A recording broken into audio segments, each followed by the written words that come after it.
ആകാശവാണി. നമസ്കാരം. പ്രത്യേക വാർത്താ ബുള്ളറ്റിൻ വായിക്കുന്നത് കൃഷ്ണ പ്രകൃതി. Online gaming promotion and regulation bill 2025 രാഷ്ട്രപതി ദ്രൌപദി മുർമു അംഗീകാരം നൽകി. പണം ഈടാക്കിയുള്ള ഓൺലൈൻ ഗെയിമിംഗ് സേവനങ്ങൾ, പരസ്യങ്ങൾ, സാമ്പത്തിക ഇടപാടുകൾ എന്നിവ വിലക്കുന്നതാണ് ബിൽ. ആദായ നികുതി നിയമം 2025, നികുതി നിയമങ്ങൾ ഭേദഗതി 2025, ഇൻസ്റ്റിറ്റ്യൂട്ട് ഓഫ് മാനേജ്മെന്റ് ഭേദഗതി നിയമം 2025, ഖനി ധാതു വികസന നിയന്ത്രണ ഭേദഗതി നിയമം 2025, ഇന്ത്യൻ തുറമുഖ ബിൽ 2025 എന്നിവയ്ക്കും രാഷ്ട്രപതി അംഗീകാരം നൽകി. പൊതു ഇടങ്ങളിൽ തെരുവു നായകൾക്ക് ഭക്ഷണം നൽകുന്നത് വിലക്കി സുപ്രീംകോടതി. ഇത്തരത്തിൽ ഭക്ഷണം നൽകുന്നതിന് നിയന്ത്രണങ്ങൾ ഏർപ്പെടുത്താനും പ്രത്യേക ഇടങ്ങൾ ഒരുക്കാനും 3-അംഗ ബെഞ്ച് ഉത്തരവിട്ടു. എല്ലാ സംസ്ഥാനങ്ങളും കേന്ദ്രഭരണ പ്രദേശങ്ങളും ഇത് നടപ്പിലാക്കണമെന്നും നിർദ്ദേശിച്ചു. രാജ്യത്തെ ഗതാഗത സംവിധാനത്തിൽ വലിയ തോതിലുള്ള വികസനമാണ് ഉണ്ടായതെന്ന് പ്രധാനമന്ത്രി നരേന്ദ്രമോദി. കൊൽക്കത്തയിൽ 5200 കോടി രൂപയുടെ വികസന പദ്ധതികൾ ഉദ്ഘാടനം ചെയ്യുകയായിരുന്നു അദ്ദേഹം. ലോകത്തെ 3ാമത്തെ വലിയ മെട്രോ നെറ്റ്വർക്ക് ഇന്ത്യയിലാണെന്ന് ചൂണ്ടിക്കാട്ടിയ പ്രധാനമന്ത്രി രാജ്യത്തെ മെട്രോ റൂട്ടുകൾ 1000 കിലോമീറ്ററായി വർദ്ധിച്ചതായും വ്യക്തമാക്കി. സംസ്ഥാനത്തെ സാമൂഹ്യ സുരക്ഷാ ക്ഷേമനിധി പെൻഷൻ ഗുണഭോക്താക്കൾക്ക് 2 ഗഡു പെൻഷൻ നൽകുന്നതിനായി 1679 കോടി രൂപ സർക്കാർ അനുവദിച്ചു. 62 ലക്ഷത്തോളം പേർക്കാണ് ഓണത്തിന് 3200 രൂപ വീതം ലഭിക്കുക. ഓഗസ്റ്റിലെ പെൻഷന് പുറമെ 1 ഗഡു കുടിശ്ശിക കൂടിയാണ് അനുവദിച്ചത്. നാളെ മുതൽ ഇത് ഗുണഭോക്താക്കൾക്ക് ലഭിച്ചു തുടങ്ങും.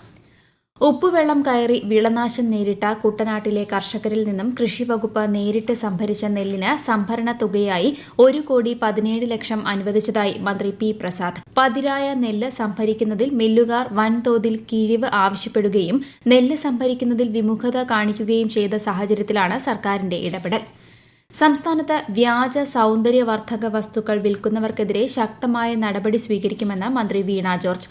സംസ്ഥാന ഡ്രഗ്സ് കൺട്രോൾ വകുപ്പ് നടപ്പാക്കിയ ഓപ്പറേഷൻ സൌന്ദര്യയുടെ ഭാഗമായി നടത്തിയ പരിശോധനകളിലൂടെ വ്യാജമെന്ന് കണ്ടെത്തിയ 4 ബ്രാൻഡുകൾക്കെതിരെ വിവിധ കോടതികൾ നടപടിയെടുത്തതായി മന്ത്രി പറഞ്ഞു.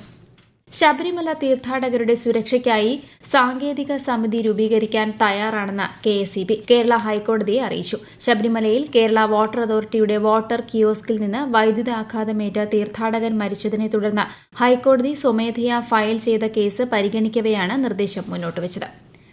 17ാമത് കേരള രാജ്യാന്തര ഡോക്യുമെന്ററി ഹ്രസ്വ ചലച്ചിത്രമേളയ്ക്ക് തിരുവനന്തപുരത്ത് തുടക്കമായി. ഉദ്ഘാടന ചടങ്ങിന് ശേഷം പലസ്തീൻ ചിത്രമായ ഫ്രം ഗ്രൌണ്ട് സീറോ പ്രദർശിപ്പിച്ചു. ഈ മാസം 27 വരെ നടക്കുന്ന മേളയിൽ 300ഓളം ചിത്രങ്ങളാണ് കാണികൾക്ക് മുന്നിലെത്തുക. കോഴിക്കോട് ചികിത്സയിലുള്ള 2 പേർക്ക് കൂടി അമീബിക് മസ്തിഷ്കജ്വര ലക്ഷണങ്ങൾ റിപ്പോർട്ട് ചെയ്തു.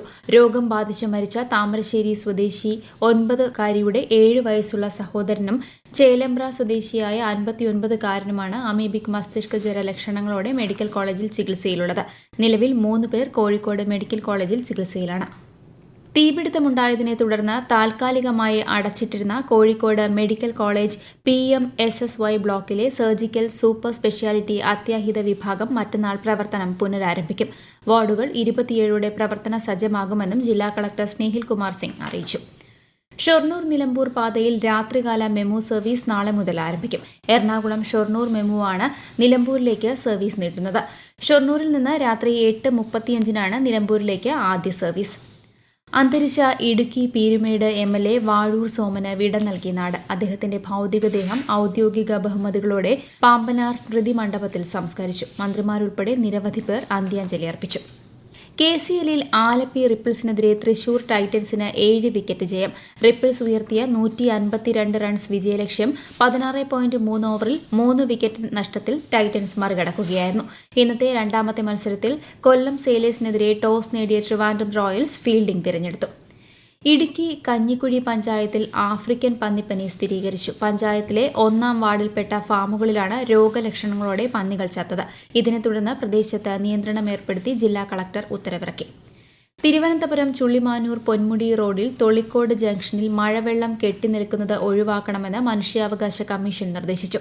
Kerala state transport project executive എഞ്ചിനീയർക്കും തൊളിക്കോട് പഞ്ചായത്ത് അസിസ്റ്റന്റ് എഞ്ചിനീയർക്കുമാണ് കമ്മീഷൻ നിർദ്ദേശം നൽകിയത്. തൊളിക്കോട് സ്വദേശി സമർപ്പിച്ച പരാതിയിലാണ് നടപടി.